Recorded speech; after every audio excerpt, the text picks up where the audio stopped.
Hey, Ryan. Hello. Hey, Andrew. Hey, What are we checking out this time?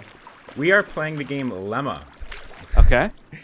This game is a free runner, kind of like Mirror's Edge, with some cool additions to it. It's pretty awesome. Yeah, I can get that vibe from, I don't know, everything about the game. It's a first-person free runner, so I guess... So I'm going to jump ahead to a level about a third of the way through the game. This is the first Are you going to level. run first? Sure, here we go.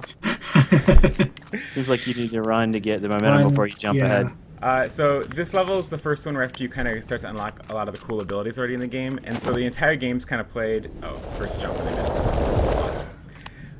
Good job. It's played with basically the two triggers, where one trigger makes you jump and the other one kind of catches onto the edges.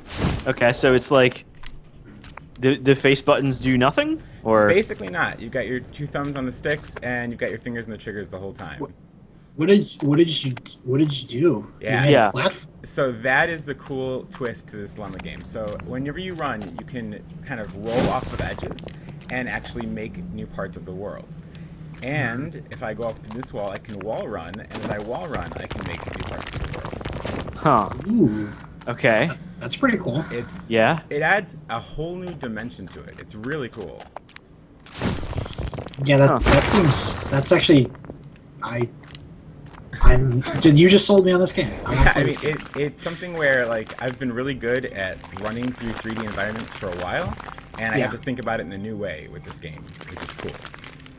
This room that I'm in is a cool little puzzle room, so I mean, it just kind of introduces this mechanic that there's a switch there you need to blow up, and there's a power box on the sidewall, and as I connect with running across the floor, it basically opens it up because it kind of connects the power to the switch.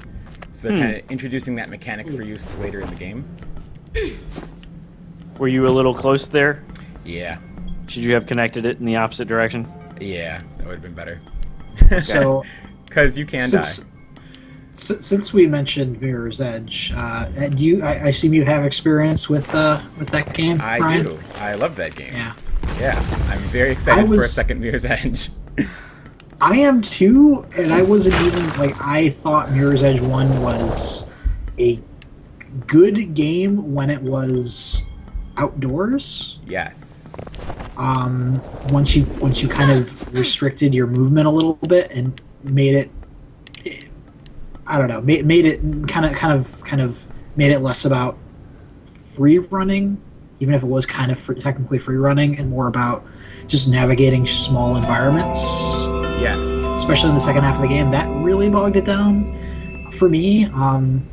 But like the actual free running, once you got used to it, was fantastic. And hopefully, whenever the second one comes out, we see more of the open environments, more of the outdoor stuff, and less of the indoor And I stuff. think that's actually where this game excels, is that once it takes a little while to get used to how the free running works, but once you kind of get it, it becomes really natural to move around, and the free running segments are awesome. When you start to get into combat and having to dodge monsters, it gets a little clunky. Oh, there's combat in this game. So, not really. It's more just trying to run away and not get killed by monsters. But I wish the game has just been free running the whole time, because the free running feels really good. So Yeah, and it seems like it's more fantastical. yes, it definitely So is. it's less restricted on being like in a city. It's just more. It's just a bunch of walls and pillars and stuff. You just run wherever. So the section I loaded up here to show is this section. I've got these. You can see like the detonation switches at the top there. So I've kind of got these 5 switches around the area that I'm going to have to blow up, and so it's going to give me a good chance to kind of do some free running and try to get to the ignitions for these different switches. And so it kind of lays out the objective for each area pretty clearly right at the beginning, which I appreciated. Yeah. Do you ever find yourself getting lost in some of these bigger environments, Definitely. or is it usually pretty clear? I would say it's pretty clear early on. Later in the game, you do get a little lost, and it can get a little frustrating, especially when you're kind of going back over the same areas. But luckily, the penalty for dying is never too bad, so it's worth exploring, and it kind of encourages that. Yeah, it seems like the checkpoints are pretty forgiving, so that's good. It basically takes you back to the last time you were on stable footing. So here is a monster you can see already. It's going to kill me if I don't run away. And it's going to take me out. And so that's the part that I don't enjoy quite as much. When I'm running and I'm enjoying the free running aspects, and then I see a monster come up that you have to kind of run away from, I kind of want to sit and explore the level a little bit, and I don't get a chance to do that, which is a little frustrating. Yeah. That seems like it'd be annoying. How does the AI of whatever that thing is? It's basically easy just to, like, run right at you. Okay. But I mean, is it easy to, like? Is it like gonna stalk you? Like if you're on the other side of the map, if does it like have like a vision cone? Will it see you at some point, or is it just as long as you don't? As long as you stay a good distance away, you'll be fine. Basically, as long as you stay a good distance away, you're fine. Yeah. These yellow platforms disappear as you run on them, so I just have to be quick on those. And then as I get up to this next area, I can see the switch that I need. You can see there's a space missing, there's a gap in the wall. And so if I run and kind of make my platform that I do when I wall run into that gap, that'll be enough to hopefully connect the area. So I assume the black pieces like keep that power from spreading. Yeah, they kind of do. And they really just there to impede your progress. So how are the free running controls here? Because I imagine that, well, I mean, the game specializes in them, but also something like Mirror's Edge required like a team full of people, and this is, as far as I can tell, like a solo project. I will say I was kind of skeptical coming in. It is so good. At first it feels very clunky, and you kind of feel like maybe it's not going to work that well. You give it a little bit of time, get used to it, and you are flying through the environments. It's so fun.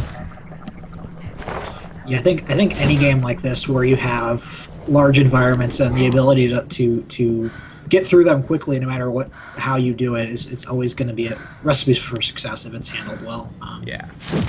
So that's a good sign. Because it just makes you feel like you're awesome as you're running through and doing these jumps, and Yeah. you're like, and you see the next jump you can almost make, and another really smart thing they do is that the left trigger is the one that kind of parkours and climbs up onto different environments.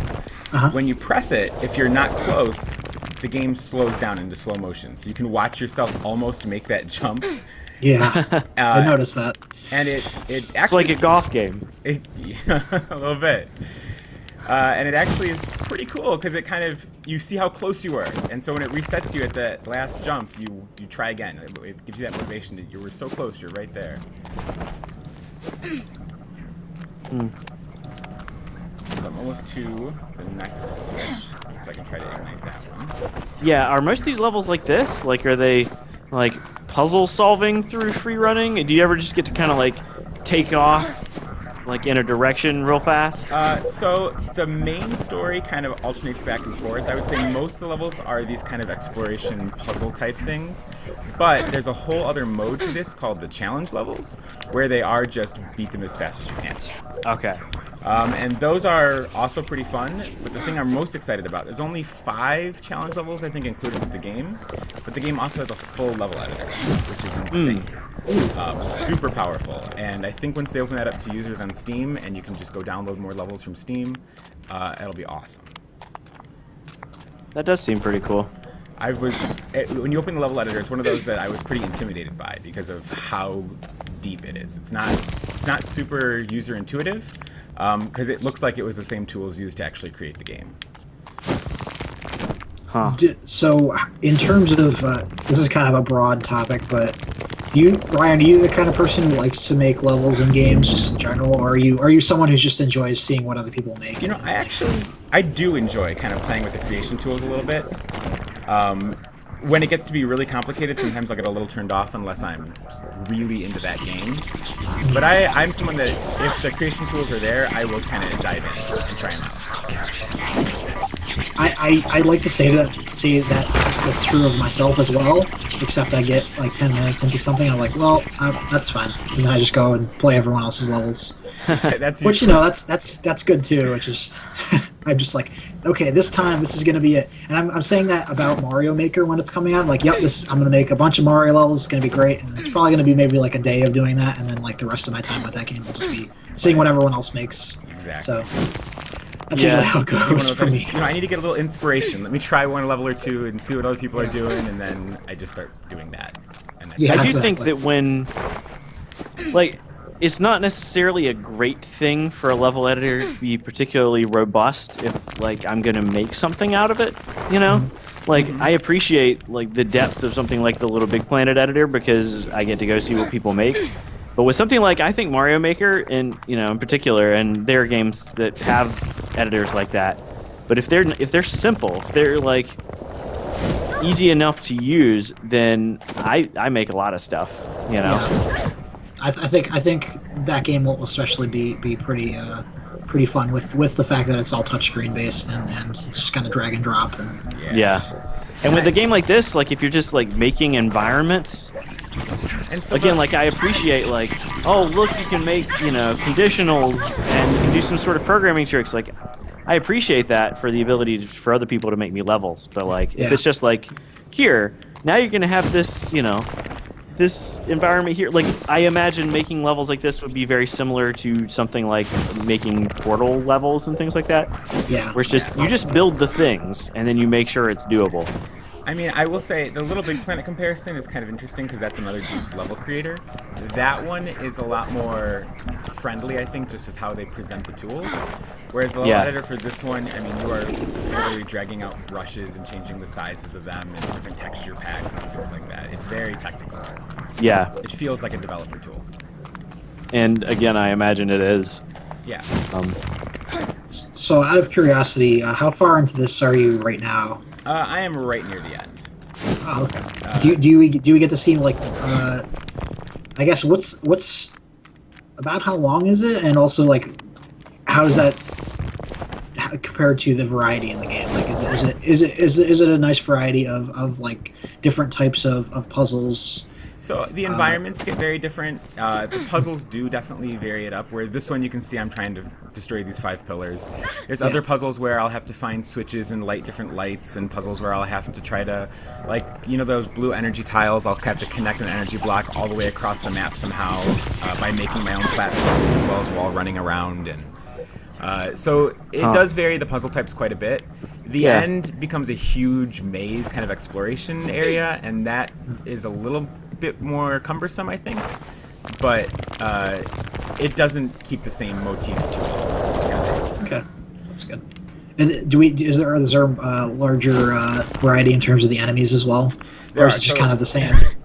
In this one, you've got these little black blobs that are chasing me, but in other levels, they've got basically some turrets that, if they have a laser sight, that will get you if you get one of these lasers in. They've got flaming blocks that will fly at you and things like that. So the enemies do vary up quite a bit. Man, I keep dying. But I never really enjoyed any of them. That's the kind of thing that I wish. It's kind of like when Mirror's Edge gave me a gun. I wasn't too excited about that. That didn't actually work that well. I played through all of Mirror's Edge without firing a gun once, and it was at times very frustrating, but way more satisfying than when I tried to play it a second time and actually tried to use the weapons. Yeah. And I was like, yeah, I'm glad I didn't bother with this because this is bad. Yeah, it was more fun. Like it became more fun to kind of figure out your way around the enemies than trying to just kill them. I agree. Do we want to vary it up and see a challenge level or the level editor at all? Because I'm just kind of showing off the free running at this point, which you can see again as I get going. I mean, it starts to feel really fluid. I don't have to think too much about it. I'm just kind of clicking off walls and jumping back and forth. And let's see a little bit more about what's going on with this game before we finish up. So, one thing that is pretty obvious about this game is how it makes design choices to limit the amount of work it takes to make the game. Since it's this small indie project, they couldn't do like big intricate worlds, so it did just adopt this like block-based aesthetic. Yes. Is that distracting at any point in time? The textures are varied enough that you can definitely tell in some places that it does get a little bit distracting due to the fact that the contours, like, for example, in this next area I'm loading up here, you can tell it is designed to be a little more contoured, a little more hilly, and you can see the block textures. Yeah. Kind of Minecrafty in that style. Yeah. But the nice thing about it is that it does give you a very clear indication of where you can pull up onto a ledge. So like when you're jumping, it's very easy to tell what ledges are grabbable and what won't be. Right. Every ledge is basically the same ledge. Yes. So yeah, it seems fair in that way, if maybe a little less immersive. Yeah, I would agree with that. But I think I'd prefer the rule set kind of be defined and more easy for me to tell where I'm going. Yeah. And I don't think the immersion is that bad. Good. So sorry. Yeah. Oh, go ahead. I'm just saying this one is, you can kind of see there's a timer on the screen, and it's just designed to get through it as fast as you can. And Are there's a bunch there, of are there like leaderboards or anything? There are. They're not populated yet, but they will be, I'm Yeah. sure. And yeah, they're full active leaderboards. And even your own custom created levels have their own stored leaderboards once you upload them to the workshop. Which is cool. That is cool. I know my favorite thing about that kind of stuff is finding your own little leaderboards, and that way you can maybe get close to winning one. Right. I think the first experience I had with that was maybe Audio Surf, when it's like, oh man, eight people have this MP3, you know? Right. Yeah. Oh man. Or Audio digging Surf's into great. the Rock Band DLC, like, oh yeah, not that many people downloaded this one and played it with a full band. I may have a shot. There we go. So yeah. Yeah, Whereas like #1 in like, you know, main leaderboards, it's just way too hard to do. So Yeah, oh my gosh. that part's cool to have the little leaderboards too. Yeah. It does tell a story, and it does through like notebooks that you'll find and text messages and things like that. And the stories, I mean, it's there. It's nothing too spectacular, but it does But- provide enough context to lead you through. By text messages, do you mean your main character checks his phone every once in a while, or Yes. are there actual messages of text, like text? No, like you have Messages. a phone that you actually have. Uh-huh. There's someone that you're talking to in this world that's trying to guide Ah, you through. okay. and But to get you out confirm, safely. I just assume the main character's name, she's Lemma? Is she Lemma? No. Okay, who is Lemma? What is Lemma? You know, Lemma has to do with actually the mechanics of kind of this world that we're in. Because this game, while this is a fantastical setting, it is grounded in reality. Okay. And so the explanation for where you're at kind of comes from the quantum mechanics, parallel worlds kind of tropes that some other Okay. games have fallen back on. Lemma's a state of mind, man. There we Does go. the character have a name? There we go. She does, and Okay. I know the character she's talking to on the text, but I'm blanking on her name all of a sudden. That's okay.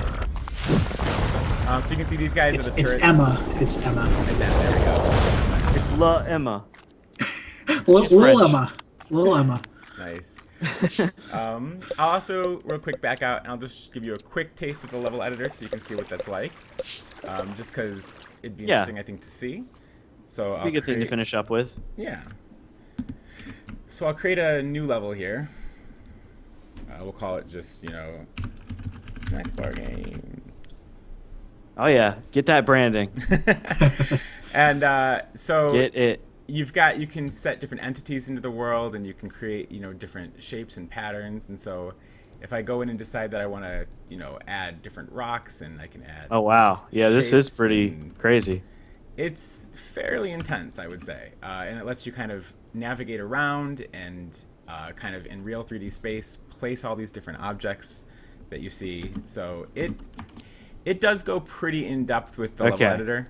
Yeah. I tried creating my own. Let's see if I can create a map. I'll show a map that I created. I mean, it before. seems usable, you know, It is, but not like intended for most people. correct. It's one of those that you definitely will have to take some time to play with. So if I want to walk around and actually place some blocks, I can do that.